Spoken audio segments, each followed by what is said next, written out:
Love is that tremendous and fascinating mystery. Most of us, when we see a fire, we note it as fire, but it takes time to see a miracle. We are required to pause, sometimes for a long time, if we are to observe that the fire is not consuming anything. It had to have taken Moses some time to figure this out. He had to take off his shoes. It takes a while. It takes patience. It requires taking off your shoes and getting down to earth to figure out that the bush was not being consumed.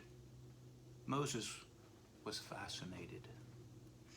That burning bush is the symbol of God forever. Yahweh was the name spoken to Moses. Yahweh. We usually translate that word as I am who I am. But it can also mean in Hebrew, I am becoming who I am becoming. And the word can also mean I will be who I will be. In other words, God is never complete. God is still becoming. And creation itself is still longing for the completion of the children of God. The fire of God burns and gives forth light, yet it never consumes us. That is what Moses saw in the wilderness. That was his vision.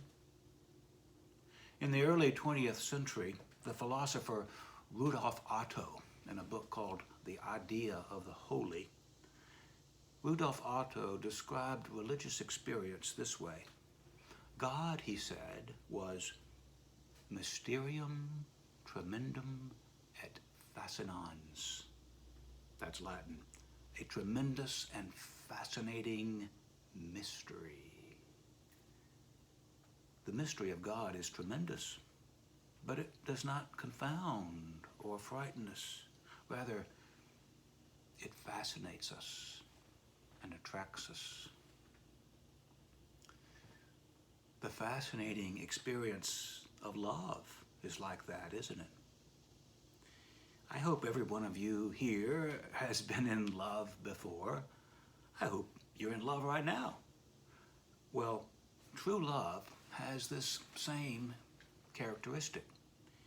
When you are in love with someone, you feel like no matter how well you know your lover, still you do not know everything about him or her, and you want to know more. You are fascinated, a tremendous and fascinating mystery. And the more we love, the more love we have. Love replenishes itself the more we use it. That is its miracle. Why do we give everything we have for the one we love? Because we know that our love will provide still more in the future. Yes, the only way to get more, the only way to get more love is to give more love. That is one of the great principles of Christian faith. The only way to get things is to give them away. The only way to be forgiven is to forgive someone else. The only way to be loved is to love someone else. The only way to gain your life is to lose it. Paul McCartney and John Lennon expressed it this way, and in the end, the love you take is equal to the love you make, they sang.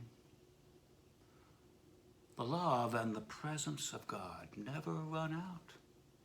That is what Moses saw. That was his vision. There is some mystery, some fascinating mystery about God that both amazes us and fascinates us without end. It is worth pursuing because the more we seek, the more we find. And then the more we want to seek some more. God is like that fire that never burns out. And we can find that fire, that passion, in all sorts of ordinary experience, from people and flowers in the gardens, to conflict and grief in the city, to bushes and solitude in the wilderness.